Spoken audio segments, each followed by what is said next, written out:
Imagine this. Every morning, you wake up, get dressed, and walk into the world wearing a mask. Not a literal one, but a psychological one. You smile when you don't feel like smiling. You say things you don't believe. You nod in agreement when something inside you quietly disagrees, and somewhere deep down, you know, this isn't really you. Carl Jung, one of the most influential thinkers of the 20th century, believed that most of us spend our lives playing a role, not because we are deceptive, but because we've been taught, subtly, consistently, that to survive, to be accepted, even to be loved, we must present a version of ourselves that fits the world's expectations. He called this version of ourselves the persona, the social mask we wear. It helps us function, yes. It allows us to hold a job, to build relationships, to be seen as normal. But here's the problem. The more we wear the mask, the more we forget who we are without it. So let me ask you, when was the last time you said what you truly felt without filtering yourself? When was the last time you acted from your instincts, not from the roles you've learned to perform?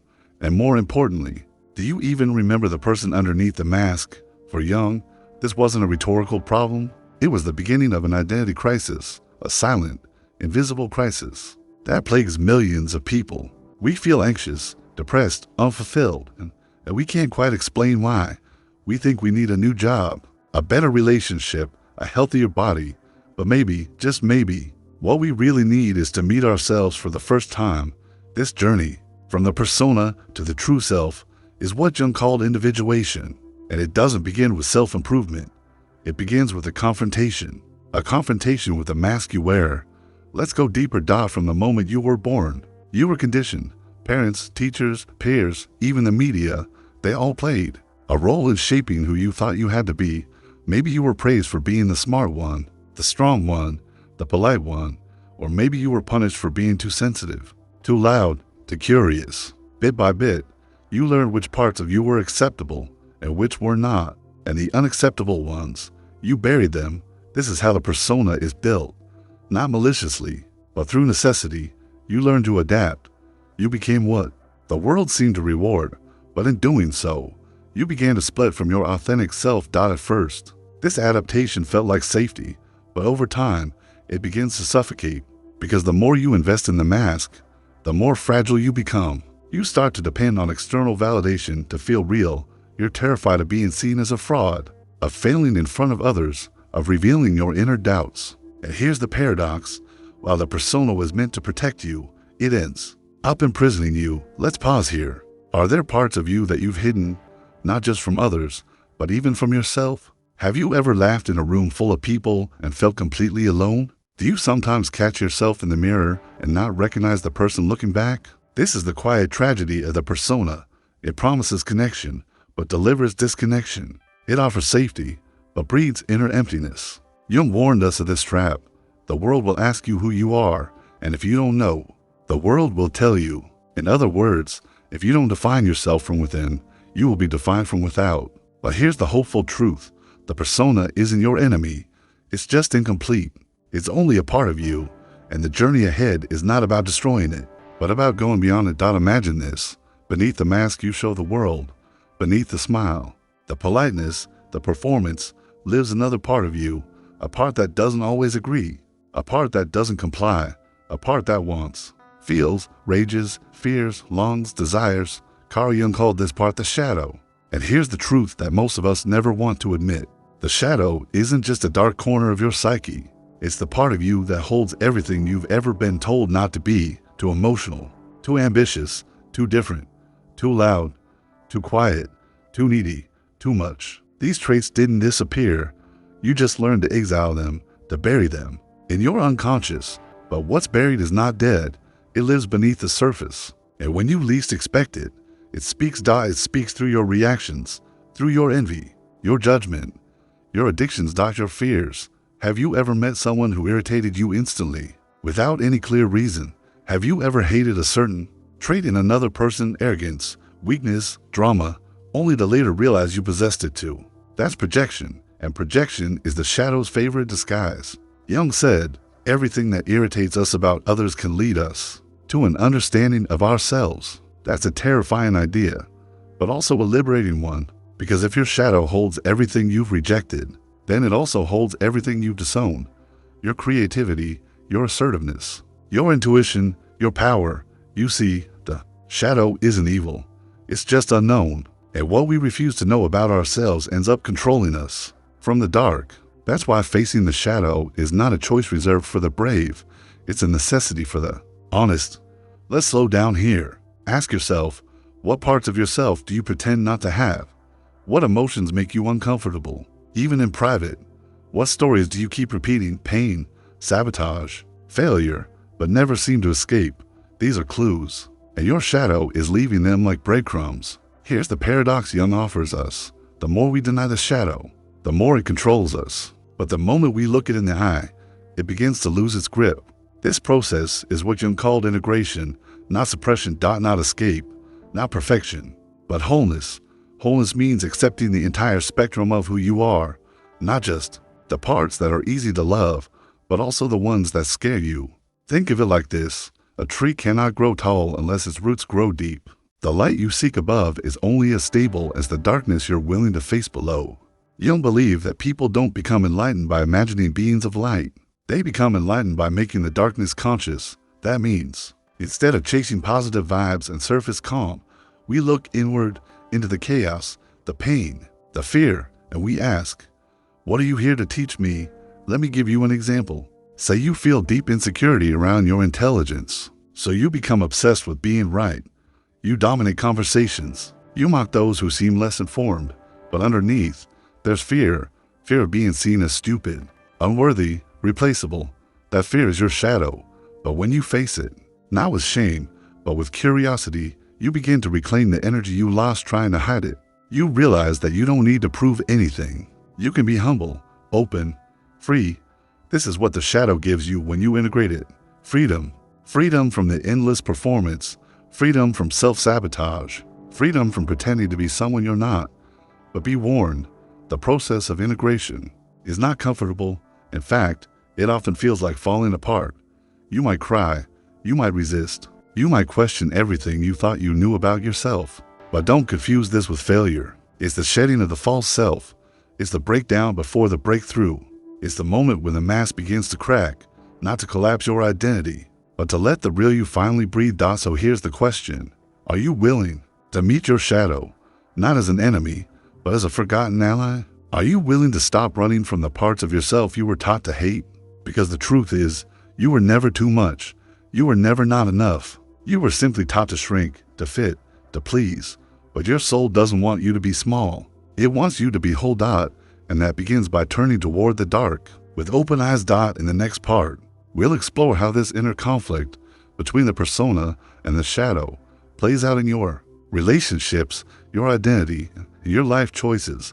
Because until you understand this inner war, you will continue to repeat its patterns in the world around you. And you'll wonder why life feels like a performance you never auditioned for. Imagine trying to build a life while hiding from yourself. Trying to love someone without ever showing them who you really are. Trying to feel fulfilled while following a script that someone else wrote.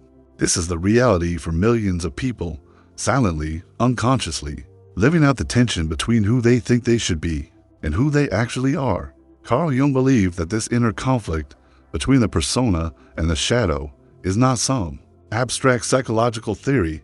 It's the root of our suffering. You might not call it that. You might call it burnout, anxiety, emptiness, relationship drama, or I just don't feel like myself anymore. But underneath all of it lies the same dynamic. Your outer self is disconnected from your inner truth, and when that gap grows too wide, something breaks. Let's take relationships, for example. Most of us enter them wearing our best masks, charming, confident, agreeable. We want to be liked. We want to be seen. But what we actually show is a curated version of ourselves, a safe version. Until one day, the mask slips. We get triggered. We lash out, or we shut down. Why?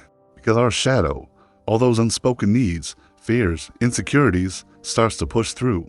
And suddenly, the relationship becomes a battleground, not because the other person is the enemy, but because they mirror back to us everything we haven't dealt with. Jung called this projection. We don't just project our shadow onto strangers. We do it most powerfully with those closest to us. Think of someone who makes you feel small. Is it them, or is it your own buried insecurity reacting? Think of someone who always needs control. Is it them or your own disowned assertiveness being reflected back? The people in your life are mirrors. They show you the parts of yourself you've denied, disowned, or distorted. And the more unconscious this is, the more chaos it creates. This is why we sabotage relationships, why we repeat patterns, why we attract the same kind of people over and over until we learn the lesson. And here's the lesson. You cannot create authentic connection while living behind a mask. So many people say, I just want to be loved for who I am. But how can you be loved for who you are if you never reveal who that is? And how can you reveal who you are if you don't even know? This is where individuation comes in, not as a spiritual luxury, but as a psychological necessity. Individuation means becoming whole, not perfect, not polished, but real, fully formed, integrated, alive. And that requires you to look inward, not outward, to stop asking, what do people expect of me? And instead ask, what is true for me? This applies to more than relationships. It applies to your career, your values. Your decisions. How many choices have you made based on other people's approval? How many times have you said yes when your whole body wanted to say no? How much of your life is built on obligations, shoulds, and expectations instead of desire, meaning, and truth? Most people only start asking these questions during a crisis, a breakup, a burnout, a loss. Something cracks the persona, the shadow spills out, the roles stop working, the mask gets heavy. And that pain is not failure. It's the invitation. It's your deeper self knocking, whispering, sometimes screaming, let me out. The ego calls it a breakdown. Jung would call it a breakthrough, but only if you listen, because you can patch the mask. You can numb the discomfort. You can go back to pretending. Or you can begin the real work, the inner work. It won't be easy. The world rewards performance. It applauds your persona. It markets perfection and punishes vulnerability. But your soul doesn't care about applause. It wants integration. It wants freedom. So the question becomes, what are you willing to let go of to finally become who you are? Are you willing to let go of the need to please, the addiction to validation, the performance of being enough? Because what waits for you on the other side is not a version of yourself that fits better. It's the version that's finally true. In the final part of this journey, we'll explore the illusion of the fixed self, the myth of identity, and how the ultimate freedom begins, not by adding more, but by shedding everything that was never really you. And maybe for the first time, you'll stop asking, who should I be? And start asking, who have I always been? Imagine spending your entire life trying to become someone, only to realize, in the end, that you were never meant to become anything. You were meant to remember who you already are. This is the most radical idea Carl Jung offers us, that the self is not something you invent. It's something you uncover. Because here's the truth. You are not just your thoughts. You are not your job, your past, your achievements, or your failures. You are not the mask you wear. You are not the shadow you feared. You are something deeper, older, wider. You are the totality, the union of opposites, persona and shadow, light and dark, known and unknown. And until you embrace that wholeness, you will keep searching for yourself in all the wrong places, in success, in relationships. In validation. In control. In trying to be enough. But what if you already are? Let's return to one of Jung's most profound insights. The privilege of a lifetime is to become who you truly are. Notice, not who you should be, not who the world wants you to be, but who you already are, underneath all the conditioning. This is where we confront the deepest illusion of all, the illusion of the fixed self. Most people live with a rigid identity. They say, I'm this kind of person. I'm not good at that. I've always been this way.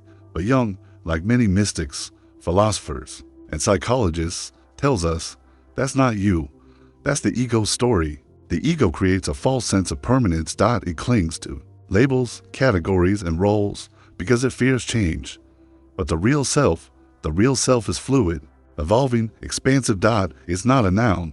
It's a verb, a becoming. So what if the pain you've been feeling isn't a sign of failure, but a signal that the version of you you've been living has expired? What if the anxiety, the confusion, the restlessness are not problems to fix, but messengers, pulling you inward?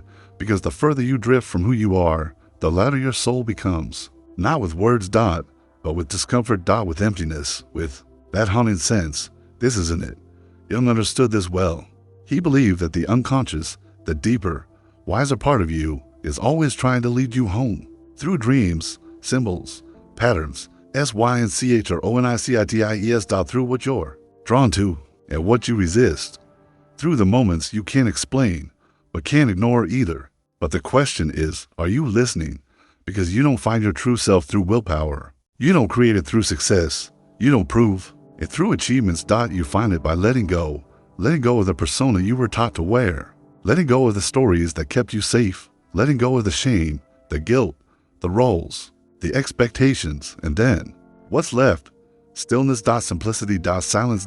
In that space, you might feel lost for a while, but that's only because you're no longer being guided by old programs. Eventually, something emerges, not a new version of you, but a truer one that doesn't need to pretend. Or prove or perform. This version isn't louder. It's quieter. Rooted. Real. When you live from that place, everything changes. Your relationships become deeper because they're no longer built on performance. Your purpose becomes clearer because it's not based on what you should do, but what you're called to do. Your presence becomes magnetic, not because you're trying to impress, but because you're aligned. And most of all, you begin to feel whole. Not perfect, not always happy, but whole. So now we arrive at the final question. Who are you without your mask? Not who you've been trained to be, not who others expect, but who you are when the performance ends. Are you ready to meet that person? Because here's the most powerful truth of all. You were never broken. You were just buried beneath years of expectation, buried beneath fear, shame, noise, and roles. But you've always been there, the original self, patient, quiet, waiting to be remembered. And now, you remember. So the choice is yours. Will you continue living as a fragment, edited, filtered, shrinking to fit? Or will you rise into the fullness of who you already are? Will you keep building the mask, or will you finally come home to the face beneath it? Because life doesn't truly begin until you stop being who the world told you to be and become who you were meant to be. And now, you know the way.